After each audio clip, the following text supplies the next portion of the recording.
Kami selaku netizen ataupun dalam wakil NGO hari ini hadir ke Mahkamah Tinggi berkenaan kami dapat maklumat tentang Datuk Seri Najib yang mana Ketua SPRM dipanggil sebagai saksi.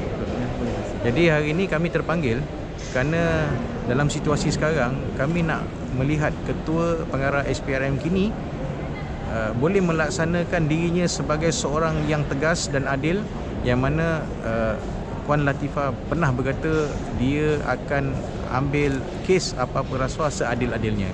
Jadi hari ini dia tidak ada kompromi. Jadi hari ini saya bersama sahabat saya membawa serahan notis serahan notis peringatan berkenaan kes-kes yang dah berlaku sebelum ni lah, yang di mana kita dapat sedia maklum AG menutup kes ni Jadi kami sebagai netizen rakyat Malaysia meminta supaya beliau berlaku adil, menyiasat kembali kes ni, kes yang dah contoh macam kes Terowong, lepas tu contoh macam kes Syafiqi Abdal, lepas tu Tanjung Piai melibatkan Tok. Kau salam Tok. Apa? Okey. Benda ni? Datuk boleh. Tadi kita hadir ke mahkamah tadi untuk kami serahkan notis peringatan kepada Latifah Koya sebagai KP Pengarah SPRM. Sebab beliau sebelum ni dia ada cakap. Dia cakap dia akan jadi seorang SPRM yang tegas dan berintegriti.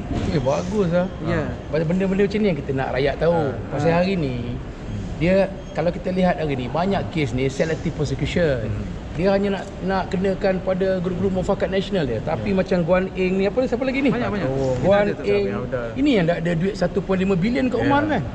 Ush, ni tak selesai lagi ni. Tak settle lagi tu. Kes rasuah pengguna Tanjung Piai. Terang dulu. Tapi kenapa tak ambil tindakan? Ish, teruk dia ni. Jadi kami ini yang kecoh tu. Dapat 800,000 tu. Selesaikan hutang dia. Kenapa tak kena tangkap? Takkan SPRM tak ada bukti? Ni apa kes lagi ni? Esko Kajang Pulau Pinang. DAP ni memang masalah. Banyak kira rasuah. Ish, teruk. Betul lah dia ni. Ni apa pula ni? Pegawai saya ni yang dapat jam yang 20-30 ribu tu. Itu teruk betul. Belum. Jadi tu kami datang tadi. Nak tengok lagi apa lagi kan? Boleh. Soal dia ayuk pada ni yang dia punya supol dapat jam 10,000. Betul. Kita jam pakai G-Shock. G-Shock itu. Pemimpin rasuah PKR Pak. Dia ni banyak betul rasuah. Betul. Ish, Pak Kau tim tu. Betul lah. Ni apa pula ni? Esko Kajang lagi Melaka. Ni yang jangan cakap dia ni. Dia ni pun dah lompat balik. Dia lompat sini, dia lompat sana. Ni memang berkepentingan. Bukan. Penembak tepat tu bagus. Tak soalnya. Tapi yang paling teruk yang inilah aku rasa kan. Kes rasuah Terowong Lim Guan Eng. Dia main banglo tu macam mana?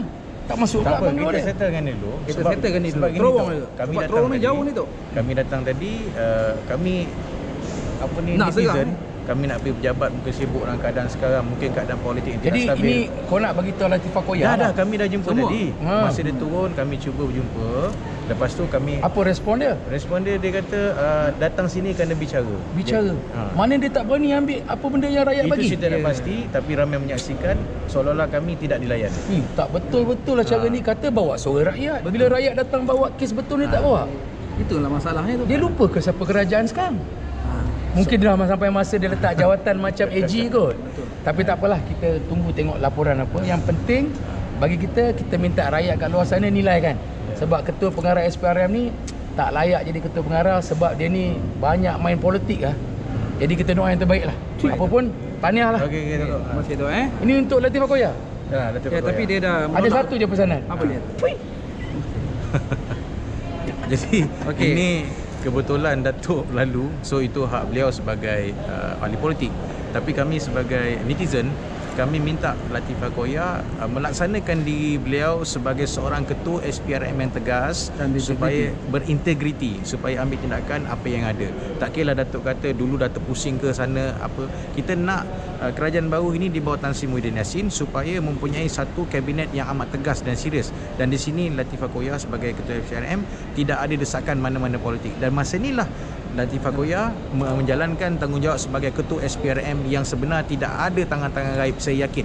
Dan saya rasa bila kami tidak dilayan tadi, Latifah Koya tadi menyatakan dia ada tumpu kepada mahkamah dan kami ni kadang-kadang tidak tahu soal protokol dan bagaimana, dan sini peluang kami untuk menjumpa beliau untuk serahkan notis dokumen ni. peringatan.